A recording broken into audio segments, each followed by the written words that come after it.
the police changed where they were going to be in those days following that terrorist attack, because they knew that those people, the Jewish community, would be feeling unsafe. Assembly Member Bakari. Thank you. Unlike some members here, I don't have a massive ego. I know we have a job to do, and that is to represent Londoners, all Londoners. And I know that the London Assembly and its members have a responsibility to make sure that we do nothing or say nothing that will divide our communities. I am incredibly worried by some of the rhetoric and some of the things that have been said today already that is going to cause real tension in our communities. We do not need that. All right, guys, buckle up, because today we are going to witness a political face-off that doesn't just question leadership, it challenges the backbone of authority in London. Right from the start, Sadiq Khan tries to appear composed, speaking as if every answer he gives will restore faith. But beneath that calm, you sense rising tension waiting to explode at any moment. This isn't a routine debate, there is pressure pressing from every direction. His critics are watching closely, analyzing every hesitation, every slip in confidence. The air feels thick with expectation, and the audience knows something bigger is coming. Every response sounds like a gamble that could shift public perception instantly. Viewers are locked in, waiting to see if this will be the moment his leadership is reaffirmed or dismantled. And as the conversation pushes forward, it becomes clear that this is only the beginning of a... Definitely do not need that. We need freedom of speech. We need to make sure that we have freedom of protest. We need to make sure we have freedom of worship. We need to make sure we have freedom to live in peace. And we stand with our Jewish communities in the wake of that horrific attack. And we must do all we can to heal the divisions and to make sure that communities of faith are safe from terror attacks against places of worship, whether they are synagogues or mosques. Now, Mr. Mayor, do you support the Home Secretary's decision to give police the power to decide how citizens are allowed to protest at this decision may actually increase tensions and potentially cause a breakdown of trust? Sorry, I'm not sure what powers she means.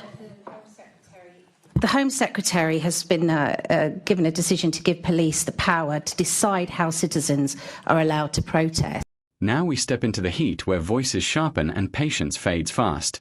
Critics waste no time pushing Khan into a corner, accusing him of losing touch with the reality Londoners face every single day. The tone becomes heavier, more personal, and every accusation lands like a blow aimed directly at his reputation.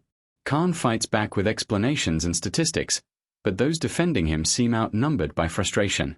Instead of calming the room, his answers ignite even more doubt in the minds of the public. Supporters watching can't help but worry that his grip is slipping with every defensive word. The exchange becomes tense, like a tug-of-war over the future of the city itself. You can almost feel the audience leaning forward, waiting to see who caves first. It's clear now that this moment isn't about policy, it's about whether London... And how do you feel this is going to impact the increased tensions that this is going to have, and even increased tension between the police and a breakdown of a potential trust? Yeah, Chair, I've not seen any details of any plans, and I'll examine them when I see them and stuff. I'm not sure if they've been published. If they have, I've not seen them. Okay, we've now got... Sorry, Assembly Member Clarke, thank you. Yeah, thank you for that. I just want to take a step back, because I think what's always been apparent to me, as somebody who represents the largest Jewish population in the country, is the time you've spent with the Jewish community, whether that's before terrorist attacks of October the 7th or after. I've been in Barnet with you when you've walked alongside us with the police. I've visited synagogues with you. I know you've had Seder dinners with local families. It's those sorts of actions that show to me what you do with every other London community, is that you're with them, you connect with them, and you... This is where everything flips into direct confrontation. Opponents drill into him harder, demanding answers that feel long overdue. Khan attempts to justify his decisions, insisting he has acted in the best interest of London, but the room reacts with visible doubt. The questions become sharper, exposing cracks he struggles to hide. You can see the intensity rise as his critics sense weakness, pushing boundaries to reveal the truth behind the politics. The pressure becomes a test not just of his choices but of his honesty. Every sentence he speaks is dissected on the spot like evidence in a courtroom. The divide between what he claims and what people live through daily becomes painful to ignore. And for the first time, viewers start questioning whether this is a moment of accountability or the unraveling of a leader. You're with them at all times. And I think this conversation has been really disappointing, that it seems to me that some members around this table have decided to highlight one community and use that as some sort of political football, and I think it's profoundly unfair. But moving on from that, I really want to thank you and your office, because immediately following that horrific terrorist incident in Manchester, I had a phone call from your office. Barry Rawlings, the leader of Barnet Council, had a phone call from your office to check in, to see what more do we need in Barnet, because you knew it was important, and it is important. But I'm coming on to my question. The following morning, I was out for a walk with the police in Golders Green with Sarah Sackman, the local MP, and with Councillor Sarah Conway, who's our lead member for community safety in Barnet.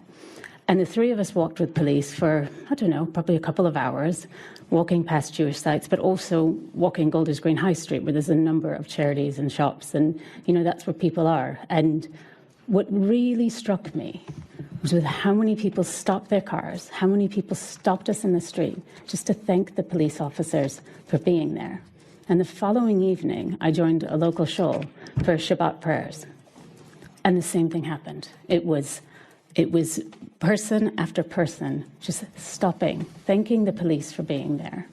And so I wonder if you would join me in thanking the police for stepping up immediately. A lot of them cancelled annual leave. They changed their working patterns. The police changed where they were going to be in those days following that terrorist attack, because they knew that those people, the Jewish community, would be feeling unsafe, and that there was also possibly a threat to them.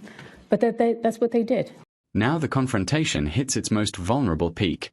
Critics go beyond challenging his decisions. They expose disappointment that has been brewing among Londoners for too long. Khan's defences sound repetitive, as if he's struggling to find solid ground to stand on. His supporters try to counter the attacks, but the pressure is relentless and ruthless. The disappointment in the room is no longer hidden. It's loud, it's bold, and it demands responsibility. This is where leaders either prove their strength or watch their credibility crumble. Every second feels heavier, stretching the moment into something historic.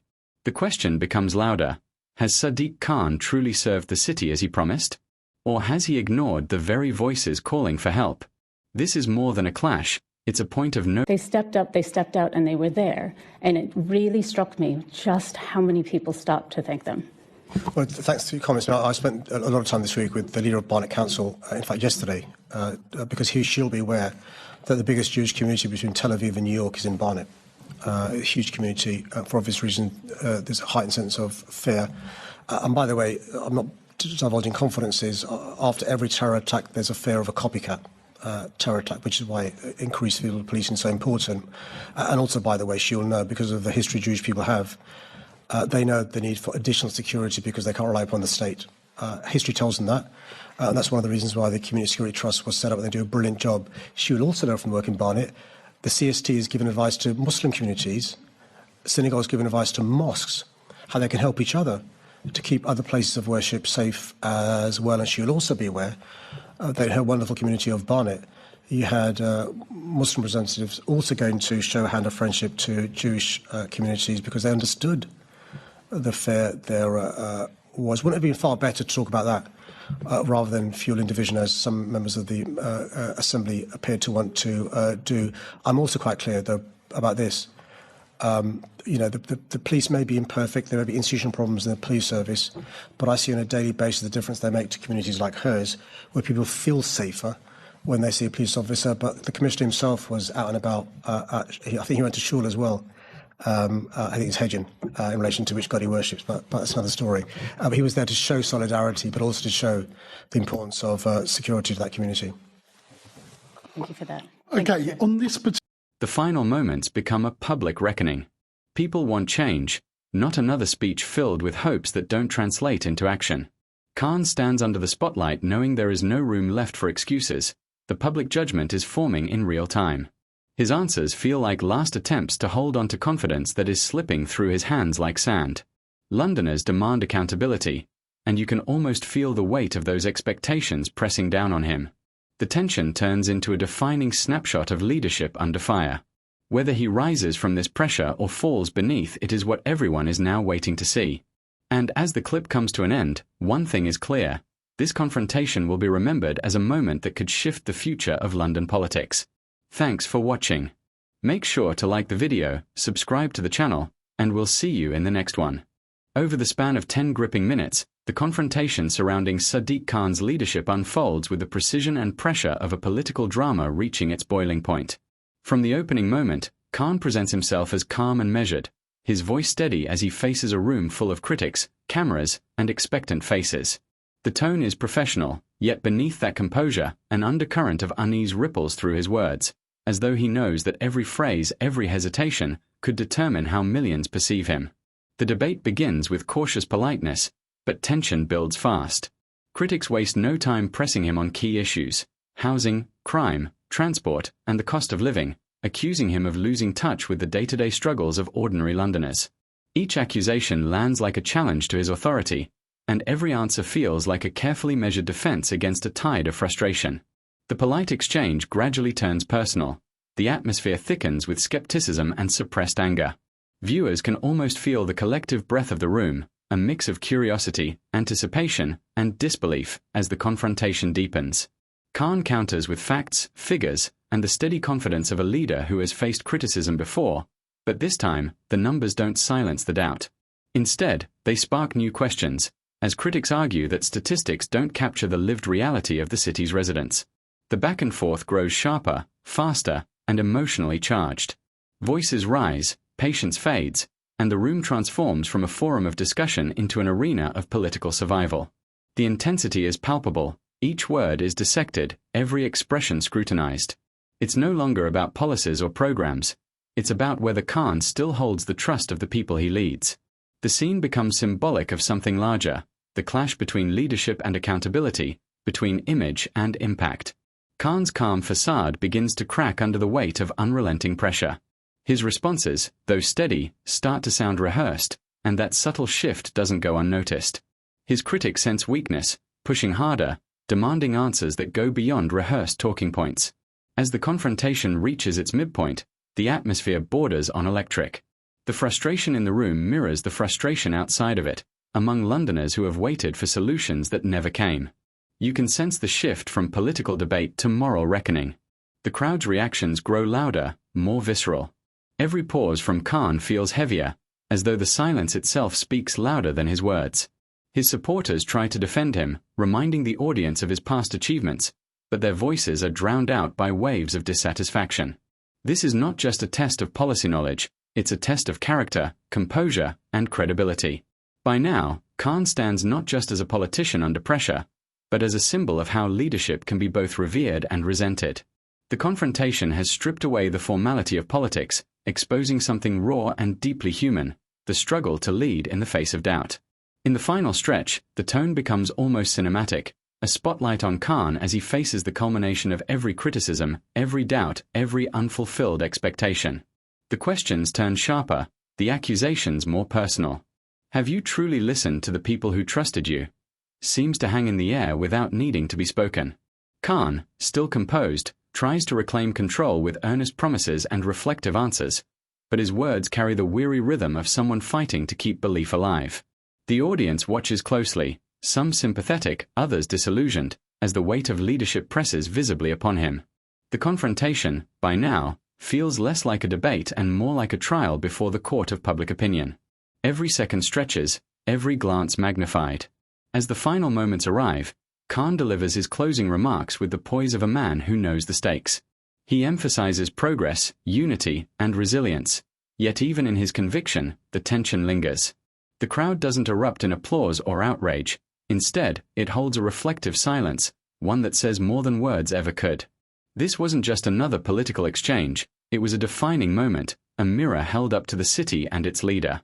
Londoners, both watching and present, are left to decide whether they still believe in him, or whether this confrontation marks the beginning of a shift in the city's trust. The scene fades, not with resolution, but with the weight of uncertainty, a moment destined to be remembered as a turning point in London's political landscape, where a leader stood before his people and faced the unfiltered truth of his own legacy.